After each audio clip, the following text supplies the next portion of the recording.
Presiden terpilih Prabowo Subianto yang hadir melalui panggilan telepon dalam audiensi DPR RI dengan Solidaritas Hakim Indonesia, SI, di Kompleks Parlemen, Senayan, Jakarta, Selasa, berjanji menyejahterakan hakim di Indonesia. Janji tersebut disampaikan Prabowo saat menelepon Wakil Ketua DPR RI Sufmi Dasko Ahmad yang sedang memimpin audiensi. Saya berpendapat bahwa para hakim harus diperbaiki kualitas hidupnya, dan harus dijamin supaya para hakim itu sangat mandiri, dan bisa menjalankan tugas sebagai hakim dengan sebaik-baiknya, kata Prabowo. Walaupun demikian, Menteri Pertahanan tersebut mengatakan bahwa pernyataannya bukan sekadar janji belaka. Itu pandangan saya dari dahulu, dan ini bukan janji karena kampanye sudah selesai. Jadi, saya nggak perlu janji-janji, tetapi ini adalah keyakinan saya, ujarnya. Oleh sebab itu, Prabowo meminta para hakim untuk dapat bersabar hingga dirinya resmi menjabat sebagai Presiden RI 2024-2029. Begitu saya menerima estafet, mandat, dan saya menjalankan, saya benar-benar akan memperhatikan para hakim supaya negara kita bisa menghilangkan korupsi, katanya. Seperti diketahui, para hakim se-Indonesia menggelar aksi mogok massal alias cuti kerja bersama sejak tanggal 7 hingga 11 Oktober 2024. Mereka menuntut pemerintah segera merevisi Peraturan Pemerintah Nomor 94 Tahun 2012 tentang hak keuangan dan fasilitas hakim di bawah MA hingga kenaikan gaji pokok dan tunjangan jabatan hingga 142%. Jadi sekedar mengisi waktu rekan-rekan Solidaritas Hakim, ini forum pertama kali terjadi ya di DPR, di mana rekan-rekan hadir diterima langsung oleh 4 pimpinan DPR.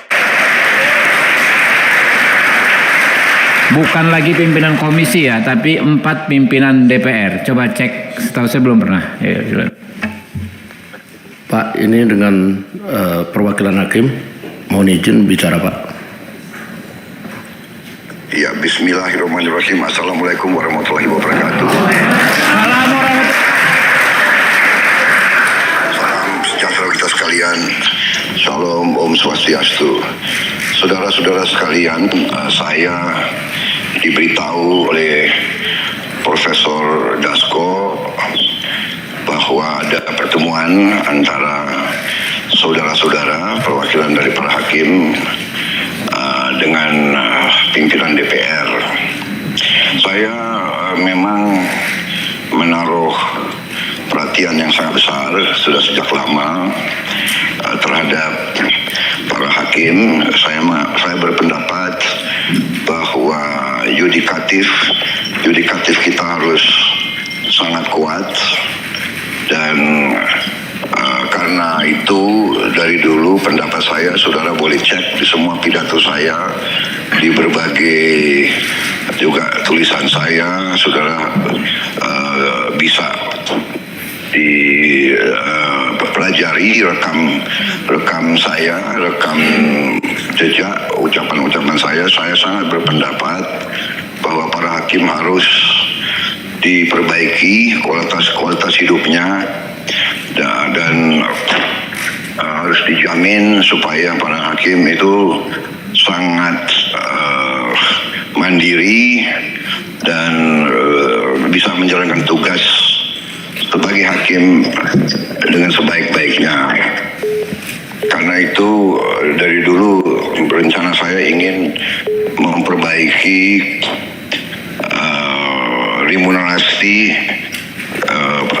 penghasilan para hakim supaya menjadi sangat baik gitu. Itu pandangan saya dari dulu, dan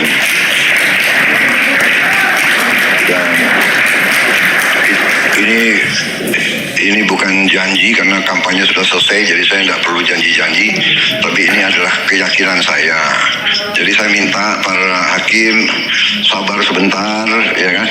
Begitu saya memang menerima estafet, saya menerima mandat, dan saya menjalankan, saya benar-benar akan memperhatikan para hakim, karena supaya negara kita bisa hilangkan korupsi, para hakim yang tidak boleh bisa disogok, para hakim yang tidak bisa dibeli, para hakim harus terhormat, para hakim harus mendapat perhatian dari negara, penghasilan yang memadai, sehingga dia punya harga diri yang sangat tinggi dan dia tidak perlu untuk cari tambahan. Itulah tekad saya, itu keyakinan saya.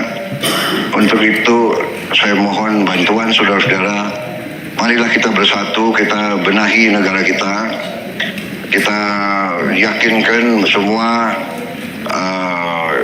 orang, semua pihak, apalagi mereka yang menerima fasilitas dari negara, para pengusaha-pengusaha besar itu bisa bayar pajak pada kewajiban mereka dengan sebaik-baiknya. Kita semua harus bahu-membahu. Yang kuat bantu yang lemah, yang lemah kita harus bersatu.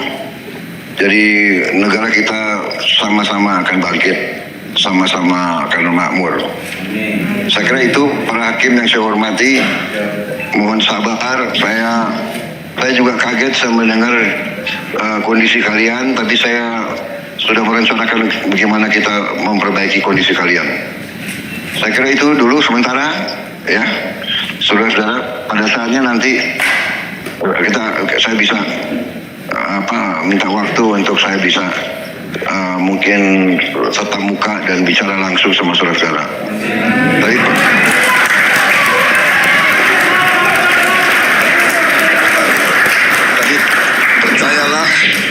percayalah bahwa kunci dari negara yang maju, dari negara yang baik, dari negara yang bebas korupsi, kuncinya adalah hakim-hakim harus tidak boleh dibeli orang. Karena itu hakim-hakim harus kuat dan kondisinya harus yang baik, yang terbaik yang bisa kita bikin. Itu tekad saya. Sampai saya mengatakan apa yang saya pelajari dari luar negeri itu dari segi protokol kenegaraan, Lord Chief Justice dari Inggris itu berjalan langsung di belakang kepala negara, di belakang raja. Jadi di depan Perdana Menteri. Berarti itulah demikian pentingnya mereka memandang yudikatif. Jadi demikianlah, marilah kita sama-sama memperbaiki negara kita. Terima kasih. Wassalamualaikum warahmatullahi wabarakatuh. Izin Pak. Terima kasih Pak. Saya lanjut mimpin Pak. Masih Pak. Masih.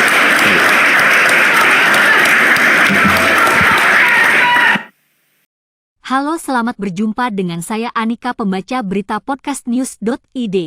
Saksikan terus konten-konten menarik dari kami. Jangan lupa subscribe, like, dan komen. Terima kasih.